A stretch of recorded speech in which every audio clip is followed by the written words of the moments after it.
I would like, if I may, to take you on a strange journey.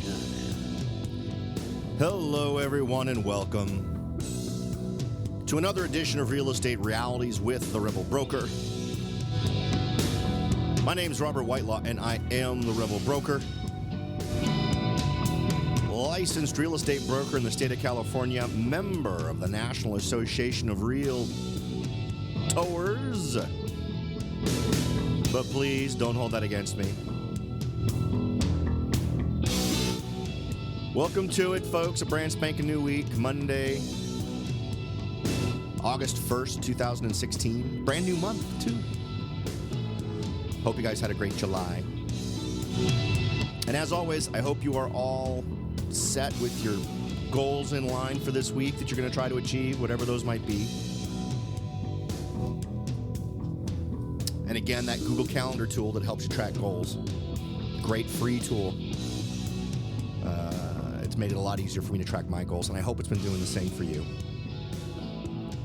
As always, the best way to get in touch with me is to head over to the website at www.therebelbroker.com. Then simply click the link Contact the Rebel Broker in the upper right-hand corner. And you can send along any ideas, suggestions, observations, questions, whatever you might have bouncing around in your head. Happy to answer them, and if I can. If not, I'll do some research and at least try to point you in the right direction. It is still ridiculously hot in my house. The one thing you can count on is when a major component breaks in your house, it'll break when it's needed the most, like when it's over 100 degrees from my air conditioning. And then, of course, whatever breaks will take days until the part comes. So we're shooting for Tuesday or Wednesday here in the Rebel Broker household to be able to achieve comfortable temperatures again. Yeah, so not horribly fun. Lots of open windows, lots of fans. My son's all complaining. It's a party. But anyway, to kind of jump into it, there was a little bit of housekeeping I wanted to do. Of course, I'm still doing the audience survey. If you can head on over to www.therebelbroker.com, button at the tippy top of the page, help the show by taking this survey as a demographic survey of my audience. And it would be a big help if you could take a minute out of your day to just answer the 5 to 7 questions that are asked in that survey. I wanted to touch on something we talked about last week. When we were discussing home inspections last week, I also offered some thoughts on termite inspections. It was another one of those moments of me slightly going off in the weeds because termite inspections and home inspections so often go hand in hand in terms of your experience as a buyer or even as a seller. And I had a communication from some listeners, and I thought, I clearly wasn't horribly clear. Now, I stand by everything that I said you should do. So what I'm about to tell you really applies only to California folks. And even what I told you to do as a California person or anywhere in the country in terms of how you should manage your termite inspection, how you should treat it, still stand by all that. All the advice was good. The problem is one document that I made reference to, which was called the WPA, the Wood Destroying Pest Addendum, is actually not a standard part of the Association of Real Estate's, the California Association of Real Estate's standard library of documents anymore. It's not that I wasn't aware of it. It's just I've kept it in my usage, so it wasn't even really something I felt I needed to point out. But after talking to someone and then also sort of going back and listening to that portion of the show, it became clear I may have left folks with the impression that your realtor might just be able to pull that form right up and incorporate it, whereas that's not going to be the truth. It hasn't been part of the standard library since 2014. And I'm imagining that you can still get access to it. I obviously had a couple of blank ones saved off for my use. But you can, as I mentioned, I mentioned that you can also just use an addendum and basically achieve the same thing, where you just write out your desire that for Section 1 work, the seller will be responsible for that, and Section 2 work will be the responsibility of the buyer. You can limit the amounts. You can say up to a certain amount. But I think it's usually a good idea to try to spell that stuff out up front. And to add one more thing that I didn't mention then, if you're in a marketplace where you are the buyer and the market is ridiculously against you and you're bidding against multiple other folks, you're probably not going to want to add that kind of complication to things. And I hate to say that, I spent all weekend looking at houses. I spent part of the weekend looking for houses for me, and I spent part of the weekend looking for houses for clients. And we actually wrote an offer on one. And boy, I tell you, while the volume of offers per property is not, it's about where I described several weeks ago, where now instead of having a dozen offers, you've got 3, but you're still getting all cash offers. You're getting as soon as you get properties that are ready to move in, those are the ones that go fast. I saw so this is a good time for some ground truth. Yeah. Over the weekend, it was very interesting to note, there are still some properties that are out there that have been on the market now 30 days. I saw the longest period of time I've seen a property on the market was 62 days.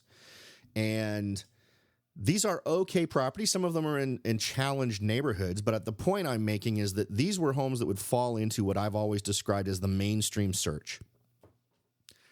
That means 3 bedrooms or more, 2 baths or more, and priced below average for Silicon Valley.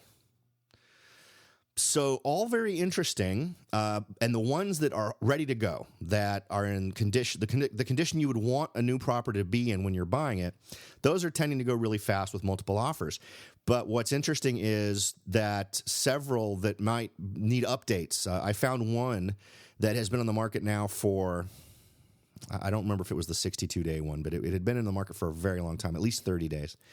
And it was straight out of 1985. It was occupied by the original owner, who was looking to sell it, but it was every single stitch of that place was what was put in there in 1985.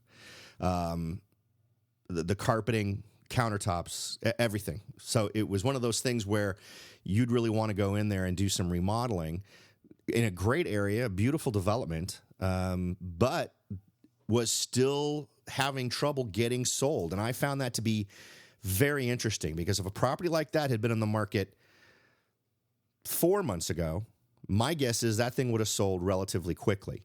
So it's interesting to note these things. It's interesting to see that even in and these were properties not just in my area of Morgan Hill, that we're talking San Jose properties.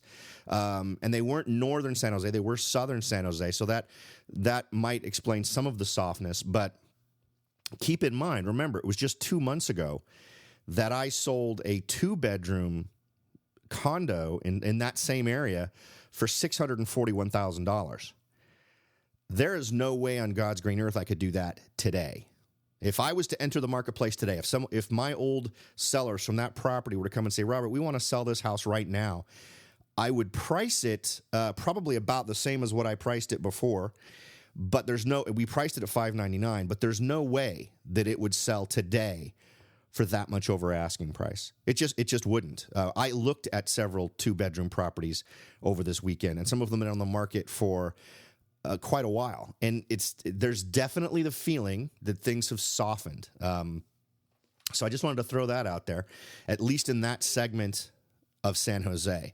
Now, once you get into places like Sunnyvale and Santa Clara, and you start heading up the peninsula and getting closer to San Francisco, or even if you start going up the East Bay, so Milpitas, Fremont, Oakland, up that way, remember what we talked about in terms of seeing that mushroom effect, where folks who got sick and tired of paying $1.2 million on average for a property in San Francisco kind of gave up and started looking to the communities just outside. We're still seeing that.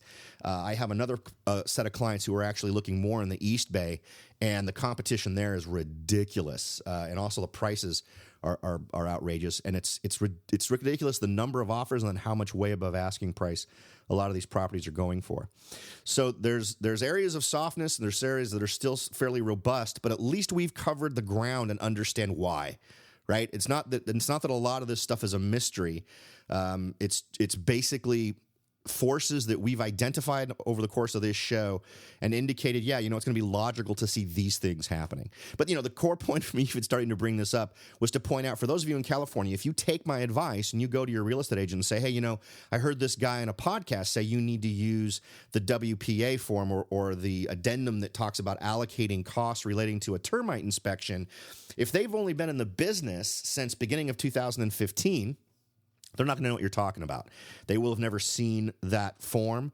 If they've been in the business longer, they're going to tell you, well, yeah, but that form hasn't existed since 2014. I haven't been able to use it because it hasn't been in the library of forms that we use online. So in that case, simply tell them that if it's appropriate, given your marketplace, if you're not fighting against multiple offers and you'd like to try to leverage a position where you're not being held on the line for potential Section 1 repairs on a termite report, which, remember, that's actual damage. So it's not unreasonable for you to ask for the seller to cover that. And also remember that what you're really doing is trying to set the stage mentally, because the reality is once you get a report that gives you an actual list of damages or issues that need to be remedied and how much it's going to cost to repair them, that's another point to negotiate. Right? Because remember, you're in your 2-week period of time and you can approve or disapprove. And if you disapprove, you can exit the transaction without any harm to you. If you find a problem that you don't like and you say you want the seller to pay for it, they can say no unless you've already got in the contract that they are committed to paying for those Section 1 repairs. And it's up to you how you wrote it. Typically, what you're going to want to do is put a maximum on there. I know that if I was on the seller's side and I had an offer in and it was an individual offer, I wasn't seeing multiple offers, I would counter with a limit on the amount that would be held, that my sellers would be held responsible for. So assume that the other agent is going to be at least competent to some degree, not a huge.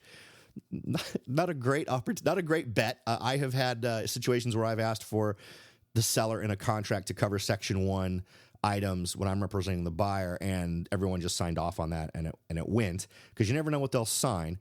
But if you're in any concern that you're going to be seeing any competition, you're probably going to want to go ahead and put a limit on that. And I think it's probably just a good idea most of the time to put some sort of a limit on it.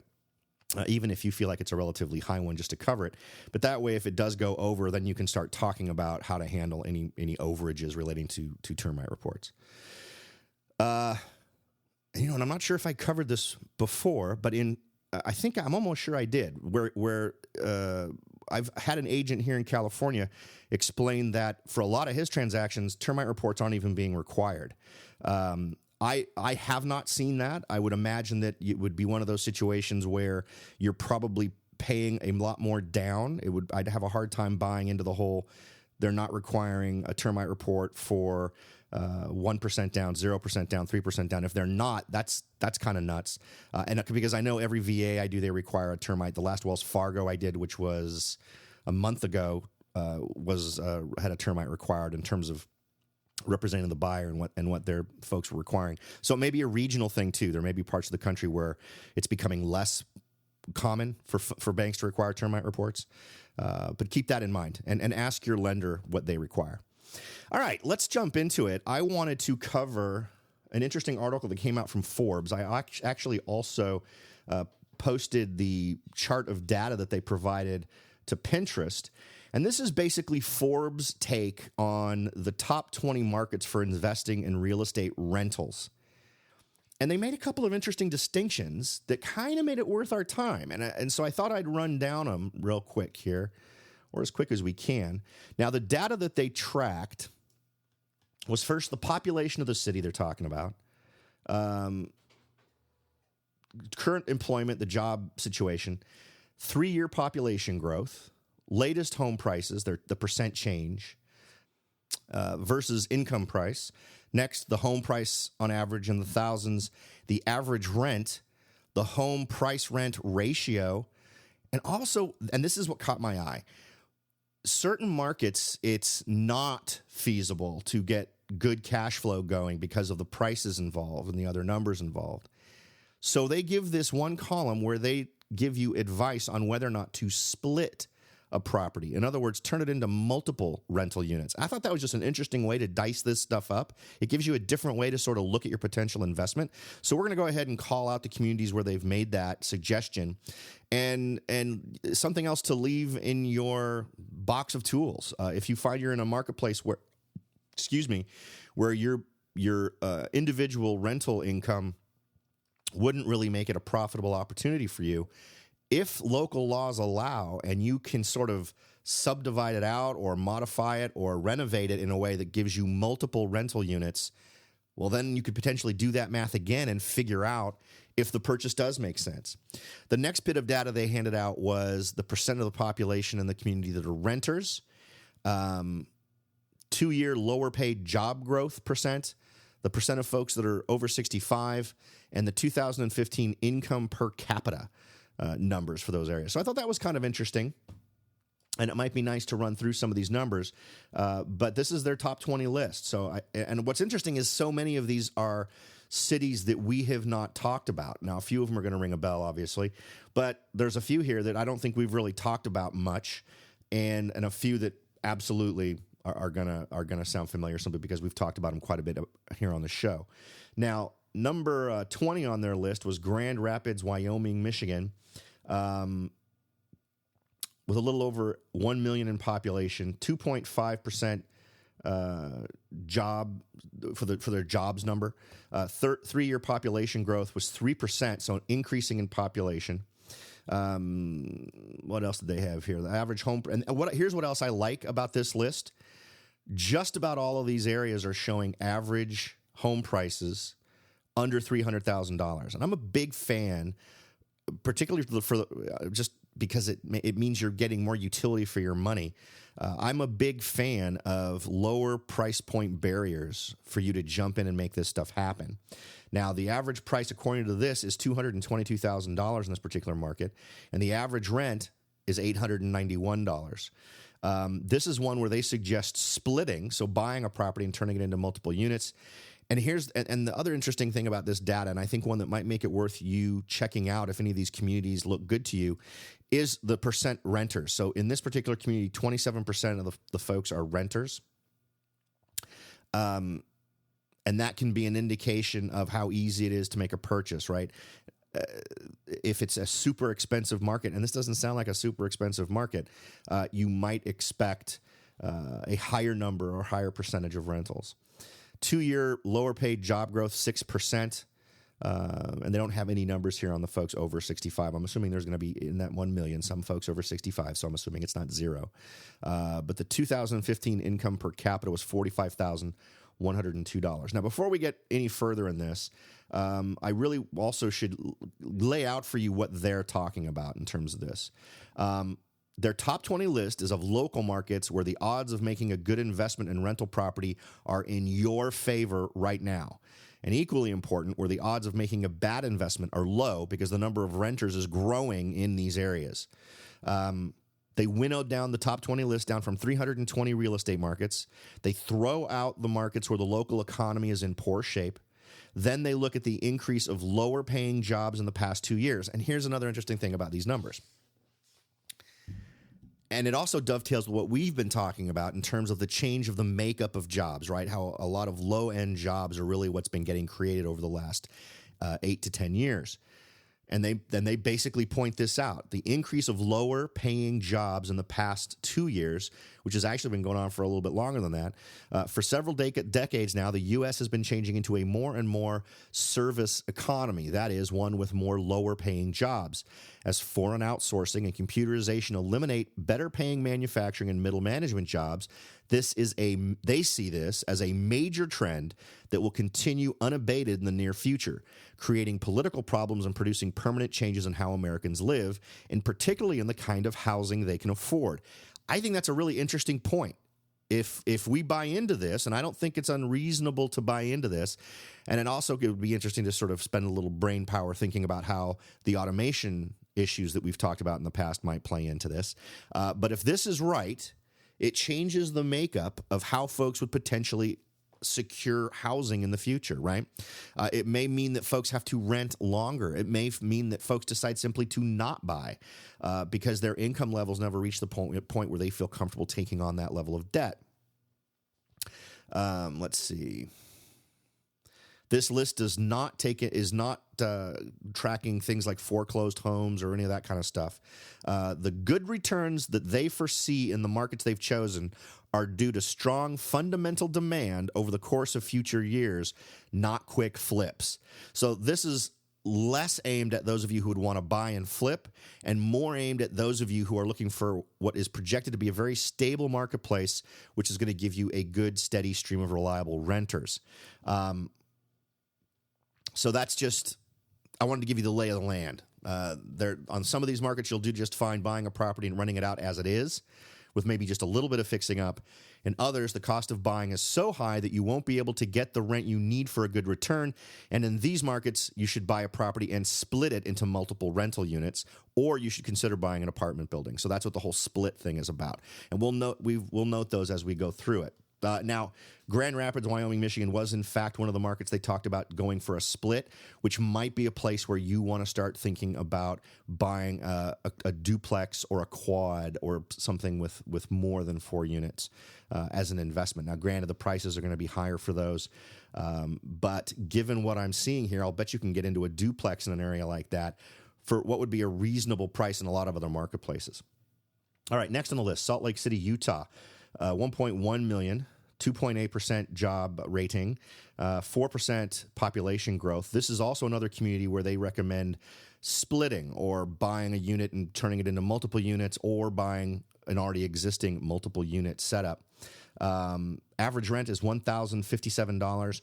Average home price, $261,000. So again, under that $300,000 price point. In fact, we're going to get all the way up to number 3 on this list before we get over 300,000. There's only one location that's given in this list that is over 300,000. So I think this is great. And I would strongly encourage you to pay attention to this list. And if any of these are in areas that sound interesting to you, just start doing a search. You know, there's nothing. Well, that's what's great about the internet. One, I can crank out a show like this, and folks can consume it. But also, you can get access to tools that can let you start to explore any of these marketplaces that we've talked about and see if it works or fits with your particular strategy. Next on our list, a city that we have talked about before, Jacksonville, Florida, 1.3 million residents. Let's see, 3-year population growth is at 5%. Average home price, $242,000. Average rent, $1,134. 34% of the population is renters. This one does not note that you need to worry so much about splitting. Next on the list, Modesto, California, with just over 500,000 residents. I think Modesto has come up on a couple of other lists that we've talked about. But what's interesting is this one has a really high number of existing renters. The job total is 3.6%, 3-year population growth 3%. Home prices most recently were up 9%, and the average home price is $226,000, but the rent is $1,218, and as I mentioned, 43% are renters. Next is Phoenix, Mesa, Scottsdale, Arizona, 4.3, almost 4.4 million residents in that area. Jobs total 3.6%. Let's see, 3-year population growth, 6%. 235,000 is the average home price, and $1,067 is the average rent. 38% of the population are renters. And let's see here. Colorado Springs, Colorado. And I know these last two, Colorado Springs and Phoenix, were both on our list for the what was the other folks? The folks that were measuring it more by cap rate. And I believe they were also on the list for return on investment. So when we were talking about the show where you get the highest return based on the amount you've invested scenario, was also really good for these communities. So whenever you get that kind of crossover, I think those are places that are very strong contenders that you should put at the top of your list. Okay, Colorado Springs, 678,000 residents, 4% population growth over the last 3 years. $276,000 average home price, $946 per month. And just in your head, right, as we read through these numbers, the last community that we looked at, which was Phoenix, was showing a lower purchase price but a higher rent. This is showing a much higher purchase price, lower rent, and this is a community where they're suggesting splitting. So in other words, buying a property, potentially turning it into multiples, or buying an existing multiple rental property. Interesting that this is a 36% rental community, which is on par with Phoenix. And the 2-year job growth numbers for those lower paid service jobs is expected to be at 7%. Next, San Antonio, Texas, 2.2 million residents. Let's see, 3-year population growth was projected to be 6%. Over the last 3 years, it was 6%. Average home price, $229,000. And again, this is one where it's not going to be a split, and you can kind of figure that out just by looking at these numbers.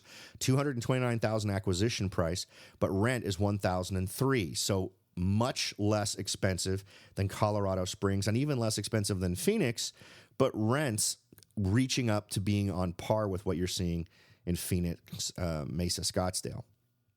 37% of folks in that marketplace are renters. Again, very similar to the last three communities we talked about. And let's see, 2-year lower paid job growth projection, 7%. Greenville, South Carolina is next on our list, 850,000. What do we have? 3-year population growth of 4%, $232,000 acquisition price, rents $857 a month. Though, given those numbers, what would you expect the recommendation to be on whether you split a property or do it as a single-family residential rental? I think, again, you start to get these numbers rattling around in your head. The recommendation would be to split in this particular instance. What's interesting is there's slightly fewer renters at 31% of the population in that particular community. Salem, Oregon, 400,000 residents, 3-year population growth of 3%. Price to acquire a home, $221,000. Rent, $891 per month. And again, another community that they recommend you split. In other words, you want to convert these into multiple rental units, with renters making up 39% of the population.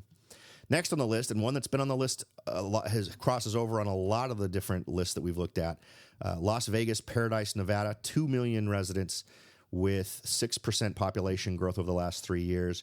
$234,000 on average is the acquisition price for a property, with rent of $1,084.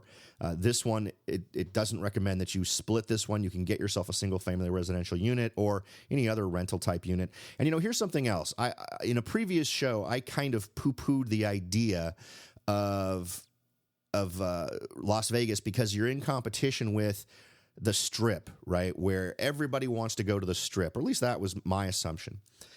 And since that show, which has only been a couple of weeks, I've actually talked to several people who have taken vacations in Vegas and did not go to the Strip and did not stay in one of the big hotels. They rented a house, and they did it specifically because they didn't want to get caught in that maze that is the Strip. They wanted to be able to relax, sit by a pool, and not be shoulder to shoulder with tons of other folks. So, but every one of those folks that I talked to were renting a place that still had that vacation feel. It had a nice barbecue area. It had a pool. So there was obviously more amenities in the homes that they rented. So something to think about. I had always thought that the competition from hotels would be ridiculous, since the main reason is to go and gamble and do all the things that happen on the Strip. But, the folks I was talking to, that wasn't their main thing. They wanted to go to Vegas and do things, but they only wanted to spend one day doing that downtown gambling thing, and they wanted to spend the rest of the time doing other things. I have no idea what else you do in Vegas, but apparently there are other things. All right, next on the list, Atlanta, Sandy Springs, Marietta, Georgia, 5.5 million. 3-year population growth 5%. $256,000 is the average home price for purchase, and $1,132 is the rent on average. That's actually a pretty good ratio there. The home price rent ratio is 19, which is good. Not recommended for splitting, so it's another place where you could go in, buy a single family residential property and rent it, and expect to be able to do fairly good. 35% of the population there is renters. Let's see, Raleigh, Cary, North Carolina, 1.2 million in residents. 7% population growth over the last 3 years. 294,000. So that's the closest we've gotten to 300,000 so far. $294,000 acquisition price for a property. $1,066 on average is the rent. Given that, they're suggesting that this is a community where you might want to split a unit, turn it into multiple units, or acquire a multiple unit type purchase in the first place. Next on our list, another one that we've heard of before, Orlando, Florida, 2.2 million as the current population. 7% population growth over the last 3 years. $222,000 is the acquisition price, is the average price of acquisition for a home. Rents average $1,185. That's pretty amazing. Not recommended that you need to worry about splitting. In other words, if you do the math on a transaction, odds are you're going to find that you're in positive cash flow and making a decent return. 38% of the folks in the population are renters, and they're expecting 9% job growth in lower paid jobs.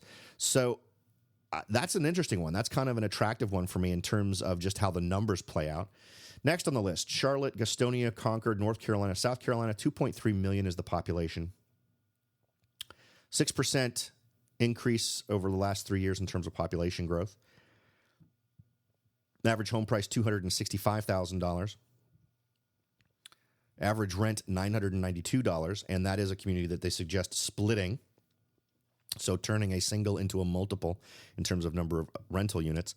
33% of the population is renters. That is fairly low compared to what we've seen so far. Grand Rapids, Wyoming was actually the lowest so far at 27%, but we've typically seen just a little bit higher than that, right around 35 to 38%. Next on the list, Charleston, North Charleston, South Carolina, 712,000 residents, 7% population growth over the last 3 years with an acquisition price for properties of $286,000 on average. Rents of $1,185, and that is another community where they recommend splitting. 35% of the population is renters. Next on the list, Riverside, San Bernardino, Ontario, California, 4.3 million residents, 3% population growth over the last 3 years. Average home price is $234,000, and average rent is $1,374. They don't recommend needing to worry about splitting there. In other words, when you go and you look for these transactions, when you do the math, you'll find you're getting good positive cash flow. 37% of the population is renters, and they're expecting 10% growth in the lower paid job market over the next 2 years as we move more and more to that kind of a marketplace. Nashville, Madison, Murfreesboro, Tennessee is number 4 on the list with 1.7 million residents. 6% population growth over the last 3 years, $264,000 average price for a home. Rent of $1,006 is the average, and they do suggest in that marketplace you consider splitting. So the odds are to make the numbers work, you're going to need to acquire properties and then split them up to become multiples. 34% of the population there are renters. Fayetteville, Springdale, Rogers, Arkansas, Missouri, 491,000 population, 6% 3-year population growth. And this is our first jump over the $300,000 line. $323,000 is the average home price. $901 per month is the rent. And right out of the chute, that kind of a number, if I'm just looking down a column and looking for places where I might consider becoming an investor, that wouldn't be it. That's a bizarre thing to see prices where homes are at that level, but rent is where that is. For my money, that should be at least $300 or $400 more a month, given the cost of acquiring the property itself. 37% of the population is renters, which seems like a fairly standard number. So I'm not real sure what the dynamic is there, but it would be something I'd want to look at a little bit more before I got too excited about it. Next on our list, one we've talked about here a lot, and one I put at the top of my list of places you should invest in, I think back in 2013, is Austin, Round Rock, Texas, particularly Round Rock. Population there, 1.8 million, 9% 3-year population growth. $265,000 is the average cost of purchasing a home, and average rent is $1,216. So excellent numbers there in terms of acquisition versus rental income. No need to split there, according to them, and 42% of the population is renters. It'd be interesting to get a historical read, because that's so far we have sexy numbers, right? That actually sounds pretty good. I like that. I like the potential amount of return on that situation. And the reality is the numbers work in your favor. The odds are you being able to go in, buy a property, and with very little work to be done on your part in terms of changing it, you could convert that into a rental relatively quickly. You might want to do the thing you always typically want to do before you have a new renter come in, paint everything and clean the carpets as deeply as you can, or replace the carpets with something else if they're looking a little bit worse for wear. But that seems like a great, just open the door and get people renting it as soon as possible. I'd love to find out what the demand level is in terms of rentals in Round Rock. How long do properties tend to stay on the marketplace? That's also kind of a higher number at 42% of renters. Particularly since the barrier to entry is relatively low at $265,000. But of course, that depends on what the local employment situation is and what kind of higher paying job they have. Number one on the list. Now, this particular community is interesting because it hasn't been on a lot of other lists. Austin, for instance, was on a lot of other lists.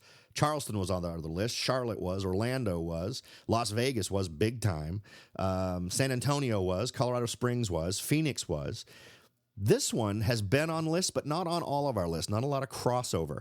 It's Provo, Orem, Utah, with a population of 562,000, 6% population growth over the last 3 years, $267,000 price to acquire a property. Average rent is $1,081, and they do suggest that you consider the strategy of buying and then splitting it into multiple units. Population-wise, 32% of the folks living there are renters, and 14% is projected to be how much of the lower paid job growth market starts to happen. So that's an interesting set of numbers. Given that price point and given what the rent is, I would actually guess that there could be potential situations where you could make that work. Think about comparing that to Austin Round Rock, where basically the price is the same to acquire, but in the Austin Round Rock area, on average, you're paying $200, just under $200 more for rent. So it would seem to me that there might be some room there. It might be a borderline situation in terms of what you'd see in Provo, Orem. I don't know that area very well, but if you are in that area, it sure did make the top of the Forbes list, so it might be something worth looking at for you. So what I'm going to suggest you do today is head on over to Pinterest and look at this particular chart. Check out the article over at Forbes. Of course, I will include a link to the article in the show notes. See if any of these areas sound interesting to you. Now, what would also be interesting is take this to the next step. Take it to the things we've talked about in previous shows in terms of what do people see in terms of capitalization rate? What are folks making on these properties versus what they have invested? Those are all other numbers that are severely important to anyone who's going to be considering investing in a different marketplace. It's absolutely the first thing I care about. The number one thing I care about is return on my investment. If I have X amount of dollars in the property, once I pay for everything, the mortgage, the insurance, services, whatever has to happen to that property, once I have surely my profit out of that, how much is that money working for me? If I have $100,000 into it and I am walking away with $12,000 a year, well, I know I'm making 12%, right, on my investment. That's actually pretty good, right? Where else can you put $100,000 and make 12% on it? Of course, the higher that number is, the higher that number is, the happier you are as an investor. But that's what for me, it's all about that. And I know there's folks who calculate these things other ways, but that's really the key metric for me is because I'm always comparing where my money is versus other investment opportunities, right? If I'm only going to make 5% doing this, or I'm going to make 15% doing this, it sure does make more sense to do the 15% thing, right?